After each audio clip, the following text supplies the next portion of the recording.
How do you sell to rich people? If you sell business to business, how do you sell into 9-figure, 8-figure companies? And if you sell to consumers, how do you sell them more expensive stuff or make them not complain about price? That's what we're talking about today, boys. We got Nick Shackelford, partner at BREZ, co-founder of several other companies. You got agencies, you got productized services, you got multiple brands doing probably 7 to 8 figures in revenue, right? Yeah. BREZ pretty quickly sprinting toward 9 figures. Bart Shanevsky. Yeah, I know. It. Every time I'm like, come up to it, I'm like, I don't know. From Dad Gang, also, 8-figure brand, growing very fast. Yep. And then myself, I'm the VP of marketing at Royo Bread Co, another 8-figure brand, headed toward 9-figure pretty quick. And then, all of us have done a lot of work with a lot of brands, have worked with 9-figure brands. So this is a good topic. These were a lot of the format of the show is that we are answering questions people have sent us. Cool. So a lot of our questions were like, how do I sell something to you? Which I'm like, I appreciate the question. You know what I mean? That what they're really trying to do is they're trying to be like, how do I sell something to you? Because they want me to respond and be like, well, what do you sell? And they're like, cool, let's hop on a demo. But I'm like, no. I'm just going to take your question and bring it to the pod. Good. And you can do it better than what you're doing right now. Good. Yeah. So first question for this one is, how would you sell something to you? A lot of your followers are software or service providers who would love to work with you. I'd love to know how you all would sell you, or I guess more broadly, how to sell 8 and 9-figure brands. I'm curious because I'll take it from the position of like, we're self-funded. We have a lot of people invested in this. It's a little bit larger team than it could be. Like we're right now, as we sit, we just passed the 60 million. And so we're 60 million in 2.5 years on the way to 9 figures. That's the hope, right? As long as we don't do anything wrong, don't derail it. Yeah. So like the considerations are much different than it was if I was like 5 to 10 to 50 million, because I'm still pretty lean at that point. I'm not spending a bunch on any tech or apps. Now we're kind of like, yo, we'll take the demo. We'll take most demo calls that come to us if it can help us do the thing that we're trying to accomplish. Paid retail. I think we had a call yesterday with somebody in retail, and Brian's like, we're going to use this app. We need this as a non-negotiable. Nobody in that room challenged him. Like, that's what you need as a leader of your department division. Go do it. Right. So we didn't even ask price. So I think we're at a point where we will take the demo. We will grind on price. But you need to be very, very clear and upfront of what that price is going to be from the very first phone call. Like, I don't want to get 30, 40 minutes in the demo, and I know like, oh, it's a sliding percentage of scale, and based upon where you're at, it's 30, 40,000 a month. Yeah, I think in terms of selling into an 8-figure, 9-figure brand, first things first, actually, let me put it this way. You could sell something commoditized or non-commoditized. If you sell something commoditized, that's okay. Everybody says don't sell commoditized. Yeah. Which I love to not if I can. Right. I love to avoid like selling in a commodity thing, like where it's like, oh, I have an email marketing software and so do they, and so do they, and so do they. And now we're just going to compete on like features for price, basically. If you sell commoditized, the better position to be in is sell in an area where I'm maximizing, not optimizing. So I want, like right now at Royo, we have 3 different creative agencies. We have independent creators that work for us. Like if you come sell me creative, I'll be like, yeah, I'll give you a shot. It's an easy yes for me because we're sourcing a lot of different creatives from a lot of different places. You're open-minded about that specific need. We are maximizing in that area. Yes. At some point, we will pull back to optimizing in that area. And it will be harder to crack in. If you come to me and try and sell me an email marketing software, it's like, dude, now there's so many considerations. I'm not testing multiple email. Yeah. If you come to me and sell me a different solution for my subscription management. If you come to me and sell me a different like thing for landing page, it's like, oof, there's switching cost. We're not maximizing in this area. So yeah, like if you are selling me areas where I'm always maximizing is the place that is like, I see as the biggest problem or bottleneck in the business. You know what I mean? It shifts. Yeah. And it shifts right over now, time. We're not spending, like we're trying to maximize retention. So I'm actually considering how do we inbox better? Like we're looking at Mailman. We're looking at a couple other competitors. So anybody who helps you with retention. So anybody who does mailers, anybody who does like any kind of like email delivery service, any like SaaS or service provider in there, you will probably try them right now because you're maximizing right there. So if you're gonna there goes your inbox. Yeah. That's but this is how it is. I think that's what people wanted us to address on the pod. But this is the biggest thing about this. Like as the leadership continues to grow, or at least just decision making. We have to spend in areas because we are light on the people and they're overworked. Yep. Right. And so people, like the thing that I keep saying, this from the agency game, this from the early game. It's like, you want your people redlining at 80%. What does that mean? Like, well, you want them going as hard as they can at doing not everything, but doing some, like the 80-20 rule, and then like the last 20%, you need them to book demos. You need them to start seeing if there are other solutions and other problems that they can solve with some sort of support and tech, not just people. Yeah. And so in this moment, all of us from the department is going like, ideally my department looks like this. If we can't look like this, here's the things I need.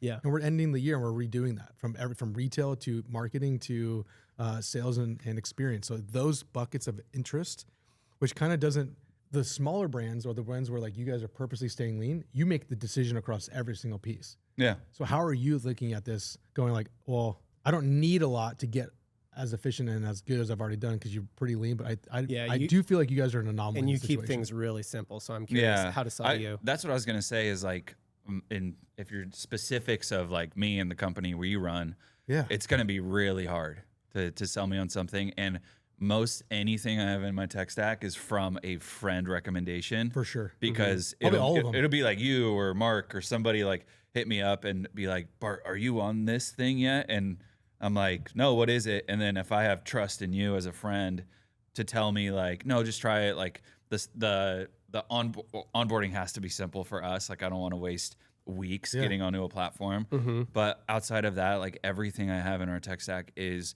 simply based off somebody telling me like, hey bro, it worked for me and you should try it.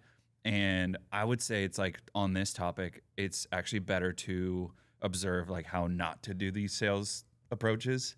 Cause a lot of people are just like, you know, our inboxes are flooded with like really hooky subjects.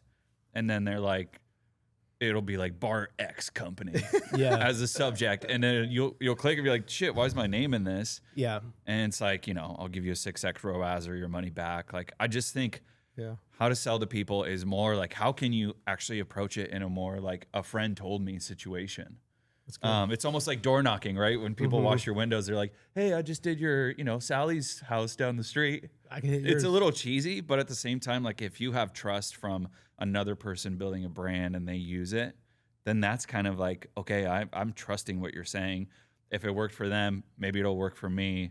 But yeah, we keep it so lean that I usually say no to everything immediately. Unless it's like a surefire thing that's going to help me. Like you've talked about platforms before and I'm like, all right, dude, you've talked about this a lot. Like, is it real? Is it really doing something? And you're like, it is for us. And then we're in different spaces, but like, I still want to try it. I think that's literally how our conversations have gone. I'm like, he's asked about stuff in the past. And I go, I'm using it for this scenario. Yeah. Would this apply? Or I'm trying to get this from it. Yeah. Would apply. Like, it takes a long time for you to realize if I really want this thing. Cause a lot of these are nice to haves. Like they're not musts. No. There's like a couple that you really actually need, but everything else is like, well, do I care about more creative? Cool. What's that? What are the tools or solutions or services out there? Yep. Well, now the volume of it is so aggressive because everybody's got a new AI product, AI product for creative. And then all the platforms you're already on just introduce new AI extensions into what you've already been doing. Like your email platform now has AI flows and AI growth sign up lists and all this stuff. And it's like, it's going to be harder for that new platform that you've never worked with to get your purchase because their current platform just introduced 10 new bells and whistles. Yeah. Are you making sure that you're getting every bit of profit out of every purchase on your site? A big thing I've been thinking about lately as the cost to advertise goes up is how do I maximize the value of a customer? And so there's really two things. I want to maximize their average order value when they are making a purchase on my site. I also want to maximize the repeat purchase rate and the speed of the repeat purchase rates. So a big thing people don't think about is how quickly their customers are repeat purchasing. They're thinking about how many of them are repeat purchasing, but not how quickly. Recently, I've been using Redo's post-purchase order tracking tool to make cross-sells on my order tracking page. So that means when I send the order tracking link to my customers, I'm making cross-sells on that page and they're getting product recommendations on that page. Now, this is pretty big because that order tracking email, that is one of your most clicked emails. So that is prime real estate. You got to be using that real estate to make cross-sells and make offers. Most people think of Redo as a return software, but they're actually sort of this all-around post-purchase platform platform. They're there to help you maximize profit from your past customers, period. The post-purchase experience is something I've been thinking about a lot lately. So I actually made a checklist. It's a 10-point checklist of the 10 things I do to maximize value from a customer after the purchase. You can grab that in the link below this video if you're on YouTube. You can click below to grab that, or if you're on an audio platform, you can of course grab it in the show notes. Just tap down there and you can get my 10-point checklist for maximizing post-purchase profit. That is an excellent alliteration. Let's get back to the show. Like, I'm just going to read you guys a couple of cold email approaches here. Hi, John. Saw Royo and Redacted. That's a podcast that we have sponsored. Saw Royo and Redacted. It looks great. We partner with 20 plus newsletters reaching tens of millions of subscribers, specializing in helping health and fitness advertisers like Superpower and BetterHelp find their next customers. Effectively will spoon feed you relevant sponsorship opportunities that align with your goals, budget, and target audience. Want to learn more? Good cold email approach. Great. I would love to get that email. Yeah. And 4 lines. But the thing is, I open my business emails, so I will see your cold email. I don't know how you guys are on this. I am. Yeah. Game recognizes game. Yep. Yeah. I open my business emails because it might take me a while to get to them, to clear them or whatever. And you might have to, for you, actually, let's circle back to this. Getting through the VA so that she marks it as something that you're supposed to see would be an interesting topic on the cold email approach. But good cold email approach, 4 lines. I'm very clear on what you do. Yes. Okay. Let me read you another one. See the insights teams are already using to plan their next move. This analysis helps you identify early demand shifts before they become mainstream. Trash. Prioritize your 2026 initiatives with Prioritize your 2026 initiatives with data-backed confidence. De-risk future plans by understanding the signals of today. You're making me burn so many calories to understand what you do. That's a written commercial. That's so tough. It's like a written ad read. I would respond to this. Said it. You spoke it in a way that sounded like an ad read. I'm giving this tone. I am. I should just. So you need to go monologue. But that's the tone it is in. Now I'm going to hear that tone. Also, on all the other ones, move forward. One of them was plain text. This one is designed, right? So the first one is plain text. This was a batch and blast. This one felt like a batch and blast. If the last one was batch and blast, it did not feel like a batch and blast. If you want to sell to 8 and 9-figure companies, you got to actually just say you got to be confident that I know what they're thinking about, and I can just use the words they use and say, hey, here's the solution you're looking for, because I work with 8 and 9-figure companies all the time. Yes. So I know that. Yes. This feels like we send to all anybody 7-figure, even if you're just starting, and also 9-figure, and I'm okay, if it feels like that, your language isn't going to be specific enough, and you're going to make me burn so many calories to even figure out what you do, or I'm gonna have to respond to you to figure out what you do. And that's what I don't want to do, because if I respond to you, you're gonna be like, demo? You want a demo? Yeah. And I'm like, no, I don't want, I want to know what you do. So if you have a solution that does a lot, right? So that is some software tools. It's like, how would you reach out if you were in charge of reaching out for Triple Whale? Triple Whale does so much. You know what I mean? It's very hard. I think about it like another product. If I found them, it's like I have a bunch of different funnels that are going to be. You want Moby? Yep. Do you want Pixel? Like their funnels. Exactly what I was going to say. Approach me this way. Mm-hmm. That's why wouldn't it be any different? There's so many different needs at so many different times. Approach with what in tech I say like a single offer. They call it a point solution, right? Yeah. Okay. So approach with like a point solution where it's like, hey, here's a really good example for our sponsor for this season, Redo.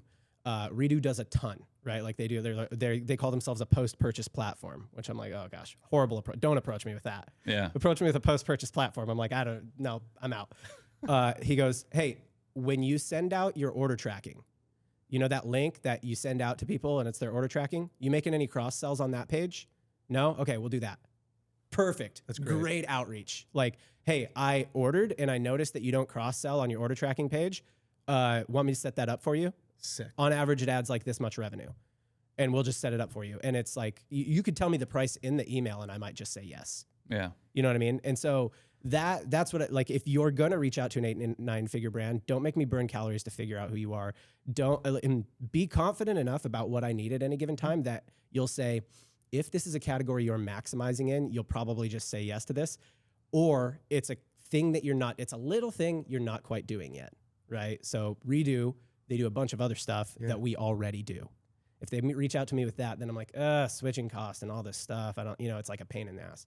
But if they reach out to me with like, oh, here's a little thing we do that you're not doing yet, Great. That's how you get your foot in the door with me. And then I might let you compete on something else in the future, right? When I'm looking for quotes to re-up a 12-month contract or something like that, then I might let you compete on that in the future. But I think that's how I would do the approach. Thoughts on this? Bart, you're like, I only take recommendations from friends. No, I think there needs to be a little bit more like pre-first date mentality around this stuff too. Okay. Like if you get an email like you just read or one that's filled with information, just put that towards dating, right? You're not going to show up and tell family trauma stories and all these like deep, long things. There needs to be like, I've answered cold emails where guys are like, hey, I was just out at Disneyland and I saw 15 dad gang hats. I think it's awesome. Like they're bonding with you in a small sense where they're like, I love the brand, blah, blah, blah. And we do this, by the way. Yep. But it's not like we do this. Here's 2 more paragraphs on what it is. Yeah. And then demo. It's like, no, love dad gang, saw it here. I do something. And if you want to chat, let me know. Yeah. That's like a good cold approach in my book. Yeah. I also think front end offer on the cold approach. This is where I think that some tech companies could really innovate and take these big customer bases that they have and these relationships. They usually have a really good relationships with a few of their customers, right? Find people in the space like you, me, Bart. Like obviously I'm biased toward this because I would love to do this with more tech brand companies or even agencies. But be like, hey, would you mind like leading some like weekly masterminds or leading some weekly calls that are just like curated? You pick a group of people and then, in exchange, like, we'll feed you people that you can talk to. So then you're helping me network, helping me talk to other people in my same position and get reference points and data from them in their words instead of like you telling me. Right. So that's a benefit you're providing to me. So find some of your like already customers that you can start doing that with and make it really easy for them. And then outreach with that. Right. So if you outreach, especially 8 and 9 figure companies, it's such a small portion of your outreach. If you outreach to me like, hey, we do these gatherings every Friday. That's just like kind of a Zoom call where, marketing leaders at 8 figure brands jam. Like, would you want to do that? If Triple Whale, Redo, any tech company reached out to me with that or an agency reached out to me with that, easy, yes. And to your point, that's a little bit more of a dating approach. Yeah. They're not asking to demo anything. Right. They're just asking to date. I think another dating approach is anybody who's active on social media, all 3 of us, just start, again, 8 and 9 figure brands. Like you can't do this with 7 figures. It's too much of a blast approach. But if you're approaching higher end, like if they're active on LinkedIn, Twitter, anywhere, just start engaging with them there. It's going to be a lot easier for you. I know this deeply. Like I hate to even cover your note. No, I was just going to say, like, it sounds silly, but it's almost like a run club mentality. Right. Like run clubs are really good at this stuff. Some guys go to run clubs to actually find a girlfriend. Yeah. Don't doubt it. But the event is put on to do all this other stuff, give value, exercise. And then through that, maybe you'll find a partner or whatever. But the event is put on not for that. Right. Mm-hmm. And so you're actually offering a ton of like value and community up front. Marpipe does a good job of this too, like previous sponsor, but like that Dan Patello, he's like just putting out content and media that it doesn't matter if you sign up that day, but like you're going to read the, catalog cult email because he's just putting out value. And then eventually you're like, okay, this guy knows so much every week that I should probably use this thing. Yeah, it's the top of mind marketing that like I hate knowing how much this is because we work with all these guys from the SaaS side of things. Like there's a very clear reason why I've been so public from day one to build these types of things. I want better pricing, and I want access to people when things go wrong. Yep. So that's why I've been so loud on all these platforms. That's why I've been a fan of you. Be loud. You be loud. Mm-hmm. It's not to get anything more than the best price and the best connection and the best support possible. Us as business owners, that's our duty. Yeah, we need to have the best service and tech and partners that want to work with us at the best price point. Yeah. So if you can lead that with a personal brand or like just being out there, and this is why so many people, and I know this because if I know who I can tweet at, that helps. If I know who to tweet, if I know the words to use to get interest or conversations, like there's a reason why people go to Twitter to be like, at Verizon Wireless, why did you increase your bill? And they go, oh, sorry, by the way, because they know you can get put on. Right. When your friend Jimmy was running, or all of our friend, I guess, Jimmy was running SendLane, if anybody had a problem with that, and this is probably horrible for him. Or Harvey gets tagged in everything Shopify. Yeah, You're right, anytime Toby. somebody, Harvey for Shopify, it's like they tweet at that person, and it's like being the public face of a brand or of like a company. Actually, it's good because people that little thing of trust. That's a good point. When a company has a public face that you can tweet at on Twitter or post and at them and tag them, it gives you a point of trust subconsciously because you know if there's a problem, who you can tag, who you can kind of like put on blast publicly about it. And that person, because they have a reputation, They want to hold it up. is going to like hit up their customer service team and be like, what's up here? You know? And that is so powerful. Like dude, the guys at Aaliyah, the guys at Heatmap, like there's a list of them. The Live Recover guys are super active. I think there's no downside other than like once you start, you have to be consistent. Like you have, this is a real part of who you are in creation. Like I care about it. The companies probably should have people who like that is a big part of their job. Yeah. You know, and they're looking at it. It is a marketing expense. It is an investment in creative and copy and being a part of the culture. It's the same way we do social listening for our consumers. Yeah. You as like you have to be that way towards us, which also means you have to be at events. Yeah. Which also means you need to host them, which also means there's costs associated to it. And it is powerful. Like we just finished this. And I guarantee you the people that are out there, and I also think it's important. People forget that the part of the ecosystem that we're all selling in is we need more what to succeed. Yeah. Brands. Brands. You have to give us the resources and things to do. Yeah. Yeah. So, and I think that's applicable no matter who you sell. If you sell to coaches online, you know, like if you sell to, you know, info gurus or whatever, it's like, you've got to, if you want to go up market, everybody wants to go up market. I remember when we were doing structured together, like there was this whole initiative, go up market. And I was like, are you sure we want to do this and stuff? And it's like, yeah, we want to go up market. Everybody wants to go up market.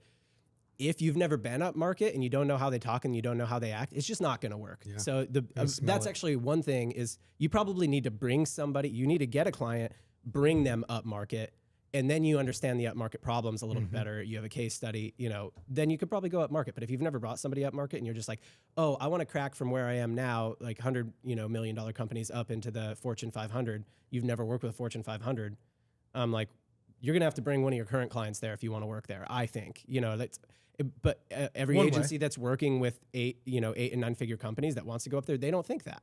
Well, there's two ways. You either bring somebody there or you pull somebody away from there to lead that department, which is what we ended up doing. We pulled a Fortune 500 executive to run the department. Right. So the way that you get there, you have the connections. Yep. It's the same thing with retail. Like, are you going to crack retail yourself, or are you going to have somebody that's probably done it or has an idea of how to do it and give them what they need? Well, Grant's currently doing it. Yeah, and he's got a ton of retail sales experience. So that's why. That's what I'm saying. Like, that's his lane for sure. 100%. Like, you're not, if you didn't have that, guess what? You're hiring that. We had to hire that. Like, that's not what Aaron and I did. Yeah. No, he's great at it and like absolutely killing a bunch of new retailers. And it's like, I would not go do that because that's just not what I do. No, it's very simple. You shouldn't. Yeah. You shouldn't. Last part of this question I have, and then we've got a few more that will hit quicker. So let's say they actually get the demo and they're selling you something that is like an email marketing software or like one of those things where it's like, oh, like I actually got my foot in the door for this commoditized thing when you're in an optimizer phase. So you're not just like, I'll take multiple creative agencies, I don't care type of thing. You're like, we're going to pick a few or one or whatever, right? What is like how do you actually get from demo to close for you guys, especially if you're assessing multiple? It's a good question. So we would go, what did I just get pitched on? I got pitched on, and we literally just signed up for something. Revo.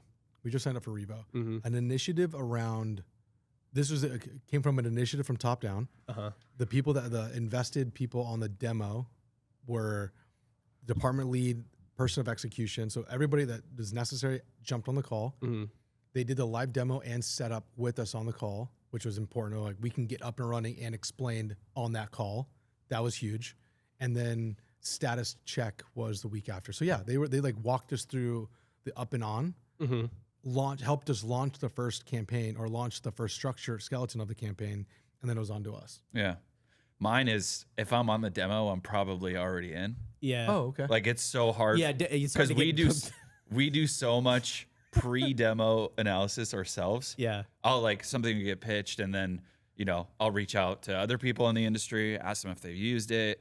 You can learn these platforms on YouTube before you get a demo. True. And then if I'm on the demo, I'm usually already in, so I'm itching to just finish the demo. Yeah. And then it's like, all right, what's this all cost? And then I get that, and that depends if we're in or not. Yeah, it's pretty hard to get Bart to do anything he doesn't want to do. So if he's there, it's because he already wants yeah, that's true. But they normally don't pick that up. No, but it's a month. Like being a 3-founder, like EJ Grant and I will like small team. Here's the opportunity, guys. Yeah, let's pick it apart. The 3 of us, all of our own opinions, and then if we're like, hell yeah, let's try this. Yeah. Then the demo happens, and then we're like, we're pretty much in. If 3 guys in the company are already aligned, so yeah. Well, I think so. This is good because we're gonna go 3 different tactics here.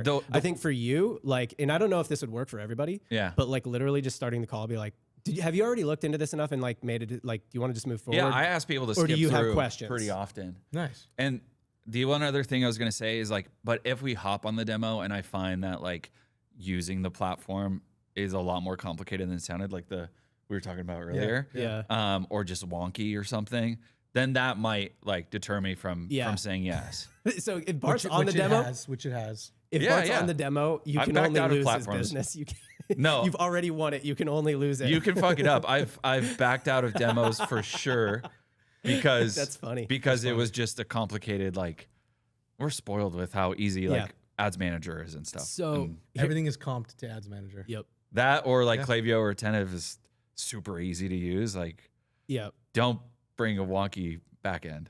That's all I'm saying. Here's what I would say for me, because 3 different tactics. Yours, I would categorize yours as like make the calls working sessions. Yep. And then that makes adoption a lot easier, right? And then like kind of makes it easier for your team. Yours is kind of like just ask right up front if like we're ready to go, if you have questions or whatever, and then don't screw it up.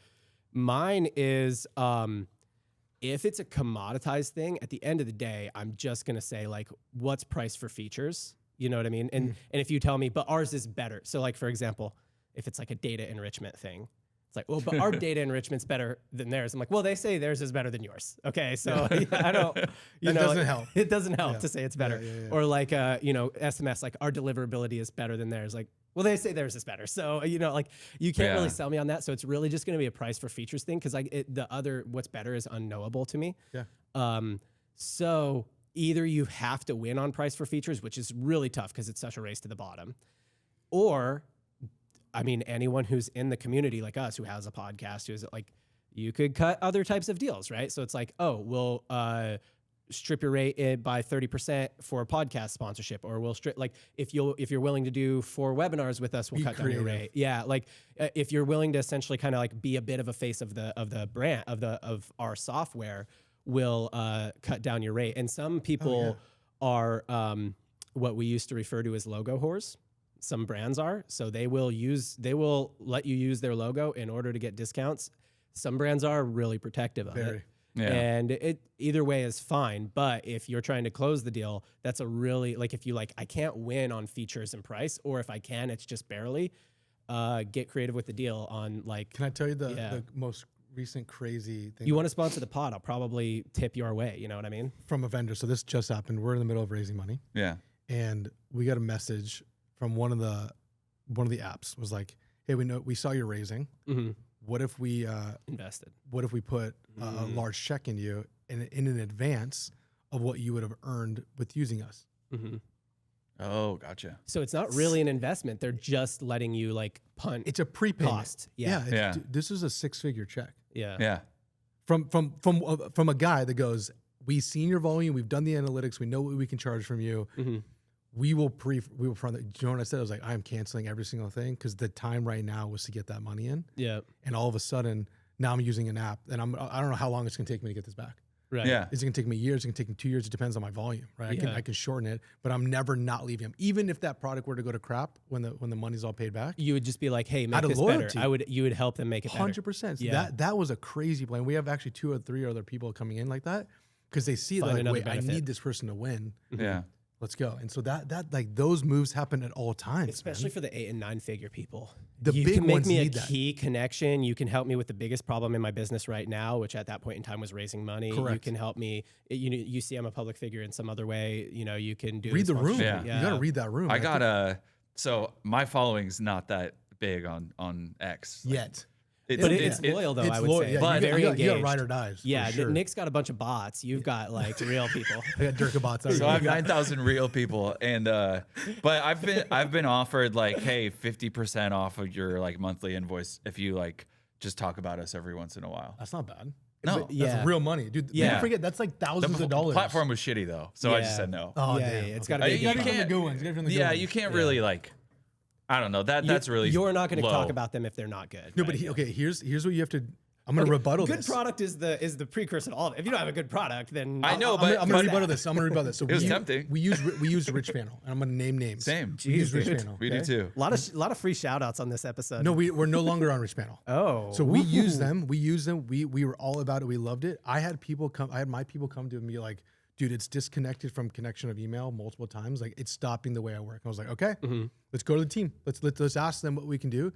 They couldn't figure out what happened, and I feel like we are like a one-off case. But the girls were like, it's stopping my work. I go, no matter the deal, no matter how incredible it was, we're off this because the team can't use it. yeah. That's real, You dude. gotta, That shit's yes, super real. The biggest engine is my e-commerce company. And so it's like You know whether what I you're mean? going to give me a deal or not give me a deal, if the thing doesn't work like the thing said it's supposed to do, Yeah. bar none, it's not going to happen. You can't put a little wrench in my e-commerce company. That's the biggest thing. Like, Yeah, I don't know. nothing's Not that not to shout out. We're doing a bunch of shouting out other people. Shout out another pod in the space. If the you hear your operators. company name and want to sponsor the pod, Yeah, feel there you free. go. Right. Yeah. This is just this is my desperate bid for getting sponsors. Nike. True classic. Worry. Yeah. Where are you at? That can just be a product sponsorship. Yeah. Another pod in the space, the operators. Yes. People kind of accuse Sean of like, being a shill or like not actually using products that he says he uses on the podcast and stuff like that. And he's like, okay, look, we get plenty of money for sponsorships, but like I make tens of thousands of dollars doing the podcast.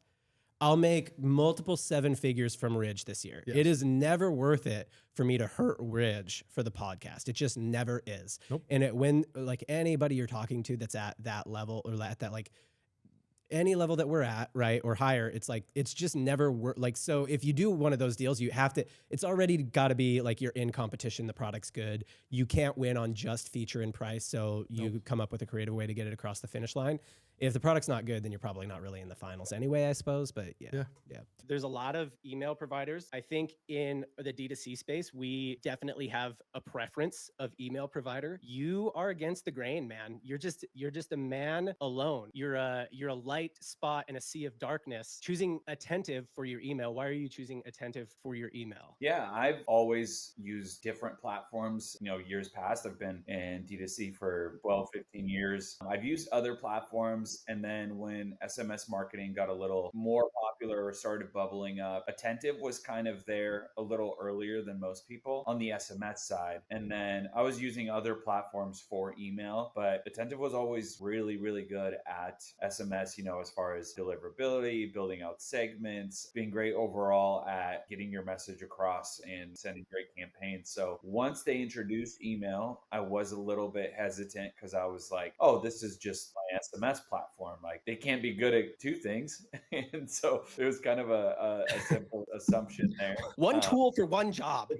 Yeah. And so from there, I was on another platform, but just started talking to a good friend that I trust a lot with everything retention. And she was mentioning that they're like, no, Bart, you need to get here. Like they know what they're doing over here with email too. So I explored a little bit more while being an SMS customer. And then my main thing around switching, which is like so me because I like to keep design simple. I've tried other platforms for email and I didn't want to complicate the actual like campaign design process. Some platforms you jump in and it'd be actually really tough to just pick and pop and design out your email. And so I saw that they were fine there. They preached deliverability, and then it was super, super easy to build segments. And then the like final kicker that got me to transfer was, hey, you could do your email and SMS all in the same place, which was like, it was a good selling point at first. But I was like, I don't want to do things in one place if the email part of it is not that great.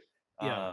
So I started slowly exploring with it while having another platform, and I just loved the way it was so easy and fast to actually design out the emails and test deliverability. Deliverability was great, and it helped to kind of like bundle and save and have both of your channels in the same place. So now when I hop on and I, design a campaign out for the day, I could just do it all in one spot without having to like log into a different platform and open all over the place. Everyone tells me to sell to rich people, but are there enough rich people? I own a mobile pet grooming service. I've decided to specialize in higher end designer dogs. I don't know how this person got on our email list, but that's cool. Being mobile and niching to designer dogs have moved my business up market, which is great. However, I price accordingly, and I'm concerned that there is a pretty limited market for $1,000 a month service for 2 groomings per month, when groomings are typically priced around like $100 a month, they say, at like Petco or something like that, or $100 per grooming at Petco or something like that. How would you guys grow this business? Could I add a physical product component or launch an e-commerce business so I could sell to the whole country? So TLDR person here, this person has got a mobile pet grooming service. They charge they charge $1,000 per month for 2 groomings. A grooming, if you go to PetSmart, they say is about $100. So it would cost you $200 to get 2 groomings a month. They're charging $1,000 by making it convenient and specializing in designer dogs that people spend. I mean, what'd you spend for your dogs? Yeah, we spend probably $250 and we drive them somewhere. Well, what did you spend to purchase your dogs? Oh, thousands. Yeah, one of mine cost $2,000, another cost $3,000, and I think yours are even higher than that. I got a cheap dog. Yours are like I think you have $7,000 or $8,000 dogs. It didn't cost that much. Yeah. So people who pay that much for their dogs are more upmarket. They probably are willing to like pay for convenience and pay for someone who specializes in their breed. Potentially. Yeah, for $1,000 a month. So this person has found a business doing that, but they're like, how do I grow that? Because that seems like a limited market. That's kind of the TLDR of this question. I got my dog on Craigslist, so you might not be. You might not be. Well, you are. How would you approach from? Like, I have really good thoughts. I would go. Like, what's the premium space for premium dogs? Is that dog show, right? And so all the people that are involved in that kind of space, I would at least try to like break into those communities a little bit. Yeah. And then like to be in a, what's it called? The Westminster Dog Show or whatever. Yeah. Like there's people that's like the pinnacle. That's a Super Bowl of dogs. Yeah. But like who are the people that are interested in that? And then also like involved in that space, the sponsors involved in that space, all the people that are already there, and then kind of like work backwards to kind of find your audience. Yeah.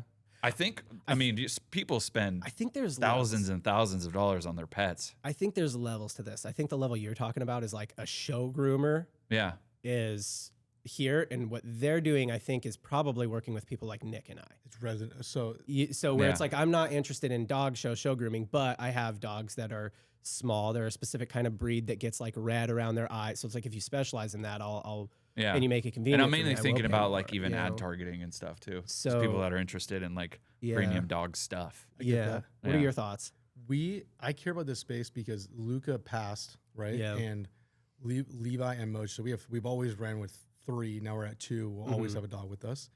We take them monthly or multiple times a month, depending on like it rained recently, so we're now we have to take them again. Yep. And so we're $250 to $500 a month on dogs. That's with tip and driving. If they came to my place, I think that price went's a little bit high, even though I have multiple dogs. I bet you'd pay it though, because convenience is such a big pain point for you right now. So we do pay for home car washing. Yep. That's way different, way more expensive than the normal drive it down $5 wash and get in and out. Oh, like mobile detail? Yeah. We do mobile. We don't leave the house. Like you got the truck. That thing takes forever to do.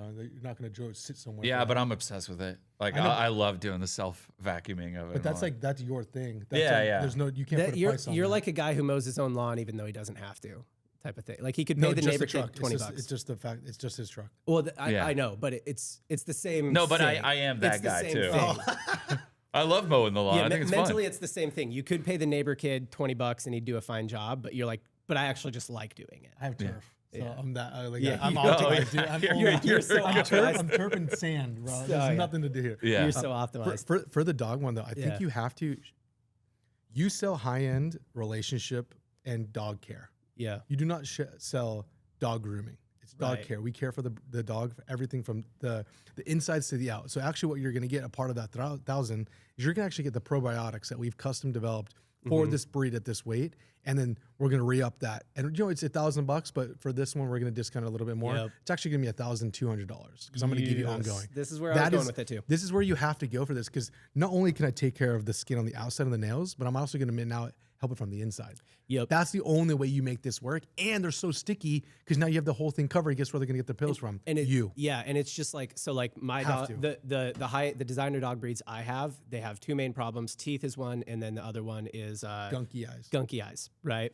So if you come and you can take care of that stuff, and it's like you already take care of that stuff, and then if you recommend products to me, great, maybe I'll go buy those products, maybe I'll forget, whatever. Charging for it. Right there, yeah, you've got them. Either white labeled if you want to get real, you know, if you want to be in the game of like maximizing your margins, or just like buy and resell, or you know, find an affiliate deal or something like that, and you sell me those products on subscription. The same, just add it to my subscription. You got my payment method, add it. You know what I mean? Add it to my payment method. Have to. I already pay for somebody to come twice a week and clean up the poop. You could add that, or you could affiliate with a local poop scooper person, right? And like you just get kickbacks to them. Pet sitting, right? So you could either add it as a service, or again, find locals that you can affiliate with, right? And so I think it's maximizing from the current market, and then offering offers for referrals, right? So a month free for 3 referrals, year free for 10 referrals, type of thing, right? And so then that's your growth. That's how you're getting new clients. And then knock doors in neighborhoods where right? This is the kind of neighborhood that has these types of dogs, and then just ask like, hey, you got dogs here? What kinds of dogs? And if they say not the kinds of dogs that you do, like, oh, okay, cool. Like I have kind of like a designer breed grooming company. I just wanted to see that's probably all I would do here, is just kind of maximize the thing you already do and grow slow and get really sticky customers. I've never gotten like a mailer from a dog mobile grooming, and I would take that. If someone sent me in my email, a mailer or a door knock even. Both. Yeah. Yeah, door, absolutely. If someone said, not even someone come to my door, because I don't really open my door anymore. I see it on the ring and I have the combo there. Yeah. But it's more of, if I saw So something and it was an optimized. offer, I go, I'd probably consider that. Yeah. No, I don't think, is there like, should I add a physical product compelling them e-commerce? Don't go into a different business model you're not already in. Bring it with you. Yeah. I think even dropping like the little door hangers or the dropping a card. Yeah. Like I needed pavers done. They just caught me in the right time of life, but I needed pavers done in my driveway. And this guy, like next day out of nowhere, drops a little card, and then there's pavers on the photo. Yep. And I'm like, I call him up, and that's like a $1,400 job, but just because he threw a card at my door, he got the business. It's That's knocks it. and picks. Yeah. It's knocks and hangers, right? So Yeah. you're doing a door knock. If they're not home, you hang a hanger. If you had to make the most money possible with the smallest number of customers possible, how would you do it? That's the whole question. I'm going to give context and say we can go into any business here. So this is sort of a what would you do scenario. The most money possible with the Subscription smallest. and high prices. Yeah. like, So where would you kind go of with that? easy. Would you do a beverage, or would you do like No, pet. I'd go pet supplement. yeah? What's the most craziest industry that you can sell you would into that stay. you never You'd stay in flavor? physical products e-commerce. Let's do that first. If you were to say like, how could I make $10 million with the smallest possible amount of customers, or $100 million with the smallest possible amount of customers in e-commerce, what would that look like? It would look like subscription, and it would look like pet might be it. It'd be telemed. I mean, it'd be Telemed, It'd yep. be, It's it'd be hymns. Ozempic. It's hymns. Yeah. It'd be dicks and bellies for sure. That's it. Take care of people's dicks and bellies. Dicks, and, bellies, and head. Bellies and hair. That's all like the all the things. male insecurity things. Yeah, hymns is probably what this company is, right? If you wanted to get to 10 million or 100 million with the smallest possible amount of Because look, customers. you get them on a GLP. They start feeling better about themselves. They got more confidence. Their hair starts falling out. And then you get them on the hair meds. The hair meds make their dick stop working. And then you get it back. Yeah, you just That's you a upsell great the- funnel. Upsell the body part. You No, got the Yeah. trifecta here. You're just like working on their front side. You know, The difference is like weight loss has always been the thing, and once they're committed Yeah. and they see it, they're so motivated, and Yeah. Getting someone skinny, you've never seen someone that loved themselves more when you bring them down multiple sizes, if that's the goal. But if they get there, they're going to be like, dude, I definitely want to go meet people. I'm way thinner now. I got to fix my hair. I got to fix my face. I got to fix all the other things. So Yeah. it's definitely a telemed fix the person thing. Or a Big insecurities. or I would work on a chronic illness people have. Oh, yeah. So if people have psoriasis, I might look at like, how could I do a all natural, like, so they don't have to, I have psoriasis. I'm on a prescription for life for psoriasis, right? Yeah. Tons of brands doing this with ADD right now, trying to give you a non-Adderall alternative to ADD. So that would probably be the second place I'd go, is like, what are, look for the white space in, like, I wouldn't go into ADD because everybody's doing it now. Yep. I'd go into something like, where have a bunch of drugs been developed in the last 10 or 20 years? Psoriasis is actually a really good one. So 20 years ago when I got diagnosed with it, there was like very few solutions. And now there are so many like solutions. And my dermatologist was telling me, he's like, more research has been done on psoriasis in the past 20 years than like almost any other condition. And he's like, that's like including cancer, dude. You see Like, a ton of those commercials too. yeah. He's like, there wasn't any kind of long-term meds for it. It was just all topical stuff or whatever. Like now I take a shot, you know, and it like goes away. It's like Accutane kind of, like it's like being on that, but not as extreme. Cool. So I would look at that, like what categories of chronic illness have there been a lot of drug development in the last 20 years that people aren't already attacking? So ADD is one, people are already attacking that. Psoriasis would be another. That's probably that's my idea right now. Like go look into it, you know, whoever answers. This is hard though. Yeah. This is difficult to get into healthcare. So you like, either what have to would you do if you're basic Joe and you've got a little bit of cash? Like, you either have to do telemed or you're going to have to try some all natural formulation. Yeah. The one thing, like, if you're basic Joe though, yeah, that's a good question. Yeah. I know that there are a lot of apparel brands out there that like have really expensive, say like $600 hoodies, but they don't have a million customers or anything like that. Like their margins are crazy. Yeah. Supreme. And they go brand heavy and just built cult followings. And then, is that what you do? No, you have a $35 hat. Well, I know, but is that what you for would this do? question? Is that what you would do? For sure. Like my brain just goes to apparel because that's mainly where I've been my whole career. But like, don't you think apparel's slow grow though? Like that's like a long time to get to for that sure. point. Yeah. Was the question as quick as possible? It would. If you had to make the most money possible with the smallest number of customers possible. So no, there's no time limit. Okay, Yeah. So you could take a very long you'd have to time- invest a ton very long into time to building build brand up and stuff. a But personal brand or a brand. Yeah. yeah, Well, even I know you sell $35 hats, but like I texted you the other day. This hoodie is incredible. Like the new ones? The new ones you sent me, which is like, it looks like a heavy vintage, but it's a light vintage.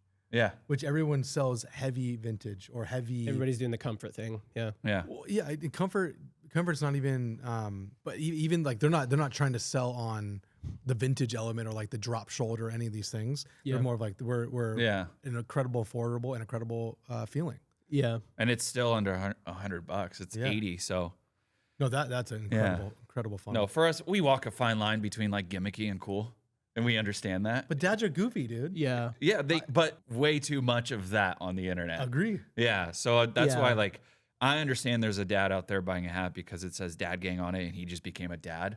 Like very common sense purchase. Yeah. But then there's also a ton of people that love the brand and the meaning. Yeah. So like we understand we kind of walk both lanes. And that's like why we make a hoodie like that, is because I want to wear it. You want to wear it. It happens to be related to fatherhood, but at the same time, any day of the week, it's a great hoodie. So Yeah. Dude, even the wifey was like, she saw it. She's like, oh, that's really cool. She thought that was just another one of my vintage. And then she started reading the world tour, and she's like, what? Then she started reading the things on it, and she goes, wait, that's funny. yeah, And that was her conclusion on a shirt that we it's were like wearing. third level humor. Yeah. Like it's like the third thing you notice about the hoodie is kind of what we Is tried that to it's make funny. it. I think that's Yeah. But regardless of this question, it's like, yeah, there's a lot of brands out there selling $600 hoodies, and they'll make them for $20. Right. Yeah. But brand is growing it. Or yeah. the one other thing like I can just attribute to what we've done is like back to dogs, we got sold into like healthier care overall for our dog because she's a English Springer Spaniel. They have like ear and eye problems. Yeah. And so we got sold into Farmer's Dog, which is like the it's like human food in a pouch, Yeah. but it's, I don't know, it's like $160 a box. Yeah. And so we're like talking about switching back to the bags because it ends up being a lot, but we have noticed like our dog's coat is shinier, Crazy. she's happier, Crazy. healthier, like wants to play for longer, all this stuff. So Joe Rogan got you, huh? Joe Rogan's been selling Farmer's Dog for years, dude. Yeah. Almost Pride might be the next one. I'll do a rapid fire on this. If I could do any business model, not e-commerce, I would probably do something like Hampton. So Sam Parr from My First Million's launching a company called Hampton, where he's doing local groups that get together. But I'd do a niche version in an industry I know. So like, you could do a construction version of Hampton. You could do a even more niche, like a masons, bricklayers version of Hampton. You could do I would do an e-commerce, obviously, version of Hampton. I would monetize in one of two ways or both ways. It would be small community gatherings, events that happen once a quarter, maybe. Or I would make it completely free. This is actually kind of what I'm building right now. Cool. I would make it completely free and get a handful of trusted partners that I like, software companies or service providers that I trust. And I, make basically commissions by referring them. But they'd have to be ones I'd use. So if you think about that, I have only 10 customers in terms of service providers, and I have 10, 20, 100 maybe people in the network. That's probably how I would do it, I think, if I was doing any business model. I think an app is a good play when you're more in the phase of like, how do we maximize retention marketing, or when you're starting to get into the phase of community. For Royo, we could build an incredible community, but right now we just don't have the infrastructure to support it. Like we don't have a community manager, stuff like that. App is probably a good step for us where it's like, we don't need a community manager there, but it would be just an additional place for people to hang out. What do you put, like, let's talk app tactics, things that you do to drive revenue through the app, or things that make the app worth it to you, the ways that you feel it drives incremental revenue you wouldn't already be getting. Hit me with some of those. I think for one, Fuego's awesome because when you're sending a notification to somebody's phone, it's getting in there directly. I mean, success rate has to be 100% pretty much of getting that little red notification on their phone. And it pushes. So that push notification is free. That's a big thing. So you text somebody, it costs money every time you text somebody. Email somebody, it's a much smaller amount. But it costs, like, a push notification is free if they opt into push notifications. And the other thing, Fuego was a lot less than any competitor that builds you an app. That was the other thing I was afraid of, was like, an app. Oh my gosh, that's so much dev work and working with developers and so much time. And then when I heard of Fuego from a friend, he explained that his app was live in like 3 days. So I talked to Rafi over there, and he's like, yeah, just give me like a general outline of what you want the design to be. And I told him, go look at our website. There's not that many complexities. And we worked on like just a quick, simple design concept, and his team had it whipped up really quickly. And we were live, I think, within like, you have to do some like app dev and Android dev certifications at first, which is just through Android and Apple, has nothing to do with the app. So that takes a little bit of time, but I think we were live in like, the app was live and ready to go within like 5 days from when we met. How do I sell my products without discounting? I have a backpack brand. People love our content, and our products really stand out in the feed because of their designs. But people only ever buy when we go on sale, or maybe when we drop a new design if it's a good one. How do I get people to purchase at full price? Ooh, I love this question because big problem. A lot of people have this problem. Like they only sell when it goes on discount? Well, probably not only. They do a majority. They can't hit their. Let me read between the lines of this question. Yeah. We aren't hitting our numbers. We aren't hitting our projections. We're maybe not even right side up unless we go on sale. And that's probably what they're really saying here, depending on their size or whatever. But it's like, this could be a marketing leader who's like, I can't ever hit my numbers unless we do a sale, So much to pick apart. Yeah. Like they leaned in. I'll act as the proxy as the person if I don't know an answer. What was the beginning? They leaned into people love the way they appear on our site and our content. I have a backpack brand. People love our content, and our products really stand out in the feed because of their designs. Yeah, make better ads. Okay. Well, what does that mean, better? Unpack that term. Well, if you already have a great looking product and it stands out in the feed, and it all depends, like, what is your new customer strategy? Like, I guess you probably lock in like a 10% discount if they visit your site, basic stuff. But I think you are way ahead of the game if you already have a product that stands out on feed and you make great content. Seems like there might be a disconnect between that funnel, you know? I almost always know what the disconnect is in this situation, but do you want to take a crack at it? I buy more backpacks than I want to claim. Like you're going back to school all the time. It's fun. It's That's always true. Nick is a big backpack guy. I have a big backpack. Really? Big backpack guy over here. Different. I just have one Herschel. You never go in the water with them, but you know. They're all so different for different things, and I've had them over the year, and I get them, I give them away. Yeah. It's almost always feature and functionality across the board. Style to me is like important, but it's secondary to what I need for it. People that care about their backpacks are the people that care about their computers. Yeah. I want a good backpack that Good carries pouch. a computer, good pouch, and then what else goes into that? All the text around it. So I probably have 12 backpacks at home. Yeah. Way more than I can wear. Yep. Right. So if this is the case, like you're probably going on sale because there's you probably don't have evergreen colors that people need it all ongoing, or you don't have limited editions, collaborations around this style, which I think is important in apparel or just in accessories alone. And then it is almost all feature, and the people that are buying this are most likely metropolitan cities, not the neighborhoods that are bringing it to their car and back to their house and back to job potentially. So I do think your backpack wearing is prominently in metropolitan cities. Yep. What are these people doing? They're going to work. Yeah. Anytime somebody tells me our products stand out, people like the products, our content is good, it gets good engagement organically or whatever, you know. If they tell me those two things and I believe them, assuming I believe them, because you've seen it maybe. Yeah, usually I'm like, you sure? But then people will never buy at full price. As soon as we go on sale, we like get floods of sales. Then I just say, oh, you've got to give ask imbalance. When I see your ad, like, I don't know, like, this jacket, how much is this jacket? Quick. 45. 70. That's a great example. You said 45, you said 70. You guys are a long way apart. You know what I mean? Yeah. Like there's just something like you have a reaction. Wait, now we need to know. Based on, hold on, I'll come back. Oh, okay. I'll come back. Why are we so off? Really? Cliffhanger. Yeah. You have based on your own reference points an instant like anchor for whatever you think the price is. And why do you click an ad? Anytime you click an ad for a physical product, what's the first thing you're wondering? Price. How much is it? Yeah. So when somebody tells me our content's good, our product, people like our products, etc., we can never sell them at full price.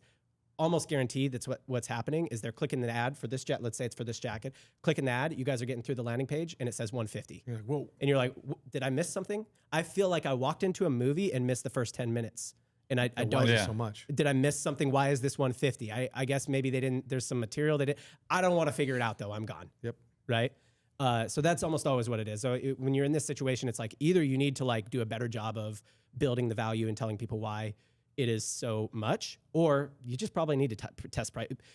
You probably already thought of that and been trying to do that and it's not working. So you probably just need to use a tool that allows you to test the prices and just find your profit maximizing You know what? price. On that point, our DPAs for Dad Gang perform super well when we just slap the price on the DPA. Yeah. Well, I think that part of Dad Gang is that people probably click through thinking 50. So there the opposite can happen too, where you guys see the ad for this jacket, you click through and it's $29.99. And both of you are like, damn, way less than I thought. Buy right now. Wait, is that the real price? No. Damn, we're still not finding it.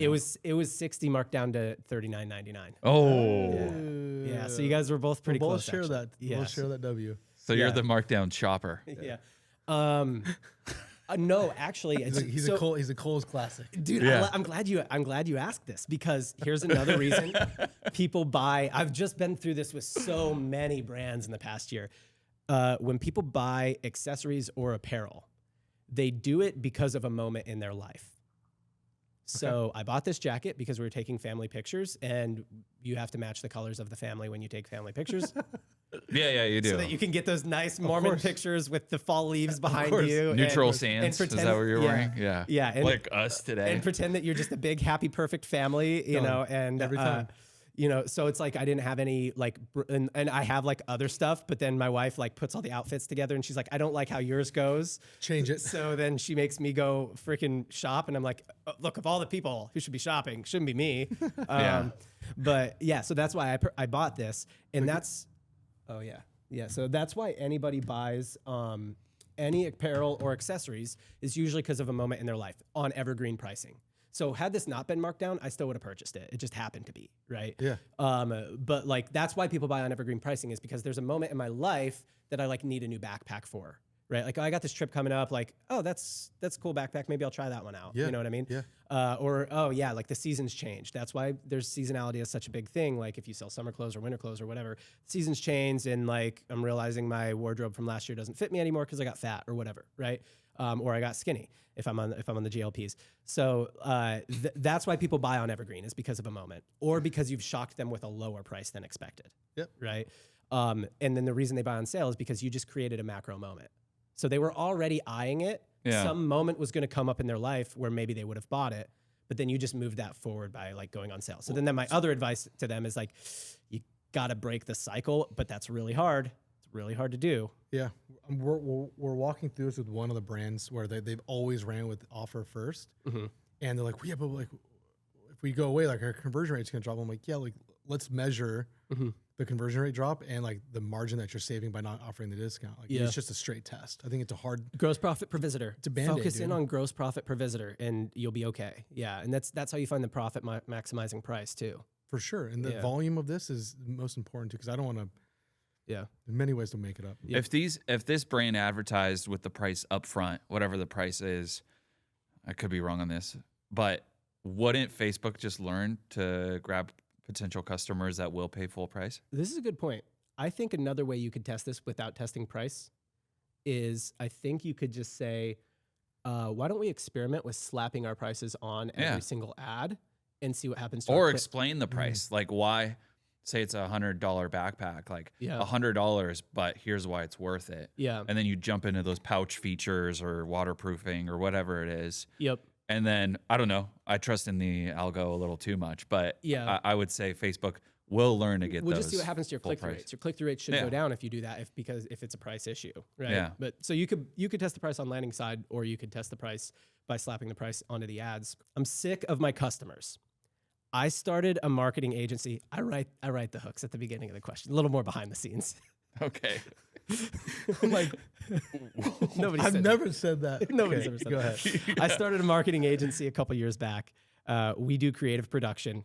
This is the one area where I'd be like, I can understand why you're sick of your customers. Yeah, I got you, man. We do creative production, editing, and media buying across all channels for e-commerce brands. Remember, this is rapid fire, Dick. Oh my God. I got my initial traction because I have an offer where I make my clients 100 free ads if they sign up for our media buying services. Damn. However, a lot of my clients are smaller, below $5 million in revenue, with many below $1 million.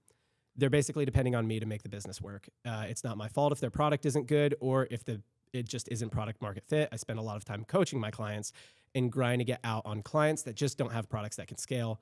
I've taken some coaching calls with other agency owners, and they've given me the advice that if I want to fix churn, I should move up market. But my ads don't attract larger clients, and outreach efforts haven't really worked either. I know you guys have agency experience, so I'd love your advice on moving up market. Oh my God. What a scenario. Yeah, lots of context. Long ass question. Yeah. Lots of context. I'm stuck I think on he gave us all 100 the free con- ads. Yeah. I think he gave us all the context we need to answer. Yeah, I think so. When you give too much at a price point, you are anchored into that delivery of volume until the day you die with that person. Yes.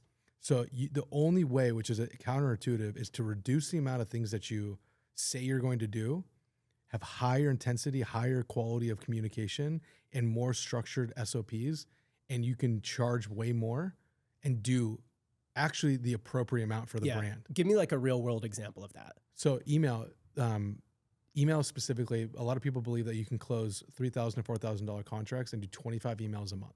Yeah. 25 emails a month is a lot. For Yeah. $3,000 to $4,000. For $3,000 to $4,000. Especially if you've got You have design, you have edit, you have These are revision. 25 campaigns? you 25 got campaigns. Yeah, you got 25 30 campaigns. you have 30 Shut- clients, like you have to hire people to help with that. The fulfillment of that is ridiculous. What happens is that when they're delivering themselves, they can close on that. Correct. You But know. when that's off Correct. When Don't they take me have- that. Don't take me that path. That's not the. Don't take me that way, because then that's a whole other Well, conversation. that's why they start closing it. So agency people, you start closing at a price that you're like, oh, if it's just me delivering this, and yeah, I close 4 or 5 clients, I'm making pretty good money. But then when you go to scale, you have to hire people, and you start eating away your own. You start realizing how much hiring people is going to eat away your own margins. Sorry, and continue. Which is why they probably started with that offer, because it was them and one other person fulfilling, and then now as they grow, it doesn't scale. Yep. So you actually have to reduce it, raise the price, get the quality of the strategy and the reason why you're selling it very, very clear. And then you can start going up market, because up market, what you'll realize, they don't want the person that does it all. They want the people that do this specific thing really well. Yeah. So I think this is a very simple approach, and this is kind of the same thing as you're saying, but like a very simple tactical thing. I would basically give the advice I would give this person is reading between the lines. It sounds like his offer and his marketing efforts are attracting a lot of clients. So he's got a lot of demand coming in. He's running ads. So he is attracting a lot of clients. If you've got a lot of demand and it's just like kind of hard for you to supply the supply, right? Supply the fulfillment, Price. then price hikes every 5 or 10 clients, right? Or offer change every 5 or 10 clients. So instead of 100 free, you close 5 on that offer. Okay, now we're going from 100 down to 75. And this also gives you urgency on those people you're closing too. Yeah. Like I'm only going to give the next 5 clients this, and then it's going to change. I'm going to only give the next. So it goes from 100 down to 75. It goes from 75 down to 50. And then you find the resistant points where, you probably want to be closing somewhere between like 3 to 4 and 6 out of 10. You know what I mean? So it's like, I'll call it between 3 and 6 out of 10. If you're closing more than that, then you're not priced high enough. If you're closing less than that, then your price is a bit of a resistance point, and it's going to be harder. But yeah, just either reduce the number of deliverables or increase the price every 5 or 10. Super tactical, I think super easy if you've got a ton of demand coming in. If that advice makes you nervous, it's because you realize you don't have enough demand coming in. And now what you're doing is you're both making the supply of like fulfilling difficult for you to do, and you have low demand, and that's a whole other problem. So I would just fix the demand problem, get a bunch of leads coming in, get a bunch of calls on your calendar, and then you'll be way more comfortable letting people say no to your higher priced offer. Yeah. Yeah. Simple. 100 ads out the gate is nuts. That's crazy. aggressive. It's got to be. Well, I think you're It's gotta be just stats. attracting a high churn client at that point That's a too, good- yeah. because That offer is attracting a. yeah, it's like we were speaking about like within product too. Like if you put in like, hey, our hats are $20 for the next 5 days. Yeah. I'm going to attract a bunch of $20 people that never come back. Yeah. And then same with agency. Oh, I'm going to grab this 100 free ads. Then I'm going to bounce. Let me Probably. And let me also say this: you guys both brands that a bunch of people would want to work with. All right, pretend you don't know me. Yeah. I come to you at an event and I say, "Hey, man, here's my offer. It's $5K a month. I manage all your media spend across all your channels, and I'm going to give you 100 free ads. If you sign up." And like, now tell me right now, do you think those ads are going to be any good? No. And if they're not good, does it matter to you that I gave you 100? Yeah, I might tell you you give go me make 100 those ads ads, but you're not managing shit. Yeah. Yeah, I say, give exactly. me the ads. I'll pay for the ads. Yeah. Yeah, I'll just pay for the ads instead, right? But even then, I would be like, well, I don't think you're going to be any good at that. Well, and if you give me 100 ads that don't work, that doesn't help me at all. Not always. Like if they feel confident enough in that offer, they probably have a system that can get. It's probably pretty good. It probably cranks out a lot of volume. At yeah, least, yeah. They You don't they think- built the system to get the thing that they wanted, which is volume. But you don't think these guys can just like with whatever software at this point, like That could be what they're doing. put together 5 ads and then give me 100 variations and then I mean, that's dude, it? I know a workflow that's any of us can do at any moment that can pull templates and then upload our image on and Yeah. we have Yeah. ads. So it's not. I mean, Meta's doing that itself now totally. with those AI enhancements. That's a good point. I don't know how long this person's been doing this offer, but that 100 free ads offer is going to become less and less attractive because people are just going to be like, oh, you're just like. Yeah, but you forget, guys. Like, we are still bleeding edge AI adoptees. But I think a lot There's of still people, yeah. there's Go still a lot ahead, of people in the business space that like won't use AI because they don't want their brand to be a part of it, or they just don't understand it, and they're not as plugged in on Twitter or the. That's true, the especially if platforms. to your point, I'm assuming 100 free ads means they're working with ecom, but they might not be working with ecom too. If you're working with local businesses, blue collar businesses at all, But what they're gonna be way behind it. what if you did 100 free ad? But what if he manages all channels? Is that 25 Meta, Yeah. 25 TikTok, Yeah. 25? Do you know what? That could actually be. I need 100, and I'm going to Yeah. throw it across all the channels. Here's another thing about this, and this could just be me, so this might not be everybody, but I think if you're wanting to go up market, This offer to me screams offer that attracts Low down market. market. Yeah. Yeah. Because it's 100 free ads. I don't believe, as an upmarket person, I don't believe they're going to be good. As an upmarket person myself, sophisticated. Wow. incredibly sophisticated businessman. I don't think they're going to be good ads. And the other thing is, like, if you tell me you're going to do all channels, I'm like, you're not good at any of them. Immediately when you tell me you're going to do all ad channels, I'm like, I've been in the media buying game enough to where I'm like, I hire a freelancer per channel, dude. Yeah. Like, I want one person on this thing. I got one I'd person go, per like, channel, but I also know switch that's the 'cause I have offer. a network. Yeah. Yeah. have That, to. I think that's the thing out of all of this is like we all agree that offer is ridiculous. Switch the offer, but you can ladder it. I think. You Yeah. know, like you could go hard switch. I don't think I'd do that. If I I'd were be him. enticed by like 20 free ads Yeah. because I feel like they'll be 20 solid. free ads, and I manage Meta for $5K a month. Now you're talking to me. Yeah, You know what I mean? I just don't like. So just ladder it down. Ladder your offer more expensive, and then you'll go up market. That's probably Yeah. How do I communicate why my price is high? The biggest objection I see on my ads is that my price is too high, or that my price is much higher than it should be. Oftentimes, people are comparing it to a store-bought version of my product, where mine is a healthier version with clean ingredients. So this is a food and beverage product. Oh, we, nice. we deal with this. What do people comp you to? Energy drinks or what? Or do they comp you to an actual competitor that they should be comping you to? We don't have a direct competitor because we're on both sides, but I we'll know. get comped to a variety of competitors. We sell on, like, we're a $4 can, right? Like if you buy D2C in store, you might get us for $3.89. Sometimes you can get us at $5, depending on what the dosage is. Yeah. But a $5 can of a drink in store, like what's the most expensive beverage you guys bought? Pressed juice. Okay, but Okay. and guess what? No, that's great. That's I a great spend example. up on dogs, Bart spends up on drinks. But that's apparently. but that makes total sense because you're like, I saw That's that $10. I saw that freshly juiced. I know where that's coming from. Like that's obviously good for me. But Yeah. it's a glass bottle or Yeah. not, whatever it is. That quality is easy to understand because you know exactly where it's you coming can from. see it and pick it up. Correct. Ours, we try to communicate it with the uniqueness of product and the efficaciousness and Yeah. of dosage. So ingredients aren't enough, but the quality of dosage and the volume of it is, plus the science involved in it. That's how Yeah. we're selling our expensive can. So you are doing that. I would say the main way you're selling it is that people actually just don't have a reference point. So they don't know what to comp you to. Yeah. And so what this person's saying is like, I'm getting comped to something that is just like not the correct comp. This Yeah. happens to us all the time at Royo. So I believe it. we make bagels, but they're like better for you. They're 70 calories. They have 10 grams of protein. They're high in fiber, low, like 6 grams of net carbs, and they taste good. They taste like just an unhealthy bagel, right? We get comped all the time to like Sara Lee bagels. And I'm like, it's just the wrong comp. But if you make that comp, you know, ours is $12 a bag and theirs is $3, right? So Yeah. it is like, and that happens to us all the time. Like that much for bagels, this is insane. So I understand this problem when it's like, "Oh, but it's the wrong comp, right? Like how do I explain that without, like I've already explained it in the ad. You know, I've already explained how that's not the correct comp Yeah. in the ad, but people still make it. So I understand this problem, and I'm trying to solve this right now. Make a YouTube video explaining the comparison and then Yeah. send them that link in the And comment I mean, reply. look, Royo's doing well, so a lot of people get it. A lot of people Yeah, are yeah. making the comp, and this could be the case for this person too. It's we like they're have doing it on well, a but it is the worst. $35 hat. Yeah, I just tell people to go to Lids and look at all the hat prices, and we're less. So, and you just comment. great You comp. you reply to the comments and say like, go to Lids. oh Look at the yeah, half prices. Yeah. yeah. Yeah, I can't do that because if I say go to the grocery store and look at the bagel prices, they'll be like, yeah, they're lower. I already know. Yeah, you can't. You can only go ingredient and quality and like the lifestyle. Like the people that Yeah. drink this drink are living this type of lifestyle, Yeah, and maybe you aren't there. I've got one that you could do. Right. So we don't do this, but one of our competitors that actually is the right comp does do this. And I'm like, oof, that's pretty smart, actually. Okay. Maybe we should do that.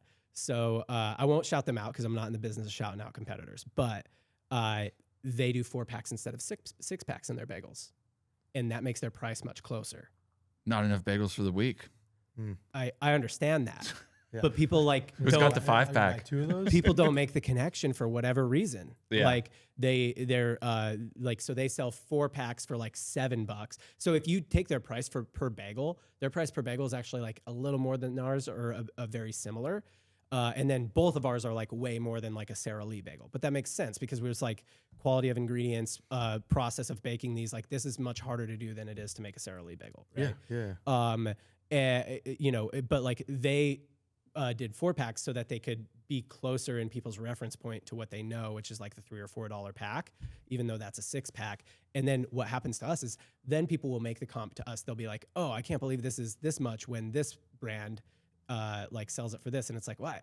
Yeah. And then like, I don't want to be that guy in the comments who's like, well, actually, they have a 4-pack and we have a 6-pack and the price per bagel, if you do the math, is, like, so I'm like, it just seems petty to respond like that. Sure. You know what I mean? So yeah, I don't know. This is a good question. I feel like I'm trying to solve this right now, which is why I want you guys to have better solutions and why I keep I've approached the question differently. Yours is a good idea. So I think the one good idea I have is like, can you repackage to a like slightly smaller than people, a 5-pack instead of a 6-pack or a 4-pack instead of a 6-pack, so people just stop making the comp. I think you're gonna get comps. It's unavoidable, no matter what you sell. But or like that the comp is closer. yours is so tell anybody walk into a dispensary and buy a 5 milligram THC drink. Yeah, They're like $14. Yeah, That's they're a good point. expensive. So there's your comp. But we can't go hard weed because then people are scared of just weed. No, I get that. But you're right. But I'm like, I'm out of BREZ, I gotta go. I'm gonna grow here, and it's like way more. Yeah. So and it's usually way more aggressive. Like it hits. way yeah, different. yeah. But it's No, I don't want that in my life. we can sell the THC pretty easy with like we're giving you THC to your door. Yeah, and then people don't have a reference point for And it. they're like, I whoa, can't comp what's- this to Red Bull. No, I can't. Like, is it? Yeah. I can't comp this to anything. But our non-infused, that stuff get like that. The social, energy drinks, that yeah. social tonic, Yep. that vibe. People can comp it to mocktails. Yep. Yeah. And mocktails are very expensive. Or your flow, which is kind of your energy drink, right? Yeah. Yeah. So they can comp it to everything. So how do you do it on those? The dosage of lion's mane or the dosage of the black seed oil or the magnesium, whatever else, the L-theanine. Yeah. We just go into like the dosage per is what the effect that you want to have, and then it tastes so different. The drinks taste really different. Really, okay, so really tactical here. If I were doing that with you, I've seen, so Groons, I think, does this with AG1. I would just do us versus them ads. Mm-hmm. Call out whoever people are comping. Have some balls. A lot of people do us versus them ads, and they go us and the other guys. Like blurt out or something. call out people who are comping. But you know the issue call with out that, the people what we've like split tested is when you run in the accounts and you call it the brand, they'll get served the brand. Like if I comp against two of my direct, they literally will be like a us ad and like them right after. Because as soon as you get in the bucket of whatever it is you've been searching or whatever the algorithm believes you're interested in, Yeah. you get all of us. But here's the thing: if my product wins, I don't care. Yeah, but will it win? Like you still, Yeah. I don't want to bring the other people around. Like you said, you're not in the business of shouting out competitors. Yeah, I'm not in the business of shouting out competitors to the tunes of hundreds of millions of dollars. I'd test it probably. If I would probably go look if shouting them out directly actually converts quite well compared to like doing us versus like the other guys, then I'd be like, well, then I'm just gonna follow the CAC. You know what I mean? But yeah, I get what you're saying. We did a recent test on Amazon. Ease into it, like do us versus them, and then do us versus the brand if you're ballsy enough. So on that note, before I go to the point, Yeah. we did us versus them, us versus color, us versus design, us versus the whole can. Uh-huh. So that way you can show what a Red Bull looks like Yeah. without showing a Red Bull can. Like Yeah, all you gotta do yeah. is just get the branding correct or get the colorway correct. Got it. So Like- you step your way to the actual, like just short of calling out the logo. Yeah, I gotcha. Because they'll pull their own connotations. Like someone does the matcha comparison and they'll just pull like the major brands Yep. and the major colors or things that they're using. They're like, yeah, I got that's what you mean. Blue bottle coffee, all the comparisons that just show the blue bottle. Yeah. So there are when you ways do of an doing us it. versus them ad on Flow against say Red Bull, you just like make a can that looks like a Red Bull can without putting the logo on 100%. there on the them side. And if you don't know what an Monster us is the versus same them, thing. Monster is an M, right? Yeah. You just put AM. Yeah. Yeah, exactly. Yeah. So it's anybody audio listener who doesn't know what an us versus them ad is, or I guess if you just don't, it's just like imagine a graphic. It's split down the center on one side. Everybody's seen an ad like this probably. Yeah. On one side is like, BREZ Flow, and then you say you could put the price in there if price is the comp that you're trying to do. It's like $5 per can, and then you put 200 milligrams of this, what like that, and then over here you put this brand, whatever per can, or you try and get the price as close as possible and then show that they don't have all the things that you have. That's like my verbal explanation of an us versus them ad. Is that accurate, would you say? Yeah, We've done it a little bit, but You don't need to. I've just done like floppy old dad hats versus ours. And so it's like this raggedy dad hat versus a nice 5-panel. If you don't have it, And it's that us works. versus the problem in the industry. Yeah. That's so you kind of vilify what the we've problem. done. Great. Any anti-positioning is always great positioning. So us versus what are you against? I also think like the last play would be, if it's an expensive product you're trying to get over and it's something that people consume, beverages or health and wellness, we're not cheap, but neither is your health, or we're not cheap, neither are you. And so it's really talking back to the positioning of who you are. Like, this costs this much. Guess what? Your health is pretty expensive. Yep. What's the most expensive thing when you're sick? Wanting to be better. Yeah. So there's like these weird angles you can go with. Healthy man has 1,000 dreams. A sick man only has one, right? Yeah, truth. Actually, now that you said that, we have a TikTok shop video that's one of our best like TikTok shop creatives. That is just me actually addressing, like I just did the like comment response style. Yeah. And say these are too expensive. And it's just like a probably minute half long video of me being like, look, first and foremost, there are some competitors that we have that come in a 4-pack. Ours comes in a 6-pack. And also the price that you're seeing is for a 4-pack of 6-packs. So it's not a $50 bag of bagels. It's a $50 like pack, right? So just to be clear about that. And then I just kind of said like, you look, to some people, they, don't eat better for you options. It's going to seem very expensive, and that's totally fine. Also, some people, instead of eating our thing, are just going to not eat bagels, which is also fine. But if you really like bagels, if you really like bread, like if you're passionate about bread and you really want to eat it, and it's one of those foods that trips you up all the time in your health journey, like this is well worth it. Yeah. You know what I mean? Like a better for you version of it is well worth it. So it's basically, I just say it's not for everybody. No, and America's on this protein performs kick. really well. We love protein. Yeah. We love American protein is crazy right now. Yeah, protein is the trend at the moment. Did you see that protein soda announcement? Oh yeah, from yesterday. It's not going to be Barbells? good, bro. What the Rise protein? I'm all about this. Oh my I think this gosh. is it, Yeah, we saw your beverage. bro. I am a for beverage, man. I have no loyalty. I am sleeping with everyone on this front. I'm drinking all the Kool-Aids, honestly. Yeah, all the figurative Kool-Aids. Well, is it like fiber the next frontier too? Red Kool-Aid's I don't pretty know, good. dude. I don't need more fiber in my life. If you go, I'm okay. I'm good. Yeah. I would love more protein. I almost guarantee, as a person who sells a high fiber product, I almost guarantee both of you need more fiber. Here's the thing. 95% of Americans don't get enough fiber, like don't get the daily recommended amount of fiber. I think that's a crazy stat. What else can you say about 95% of Americans? Probably protein. Don't get enough protein, you think? Yeah. I bet it's less than that now over the last 5 years. What is it? I bet it's more 80. than that now because of GLP-1 growth. Yeah, right. I would say 80 don't get enough. I will take 95 I will so take crazy, dude. Dude, 19 out of 20 people. I bet we can GPT this. Let's call up 20 people. I bet we can call up 20 people right now and prove this out anecdotally. This is knowable information, which is how you know we're at the end of the episode when we just start BSing. As we should be. Cool. Yeah. Follow us all on socials. That'll be linked up.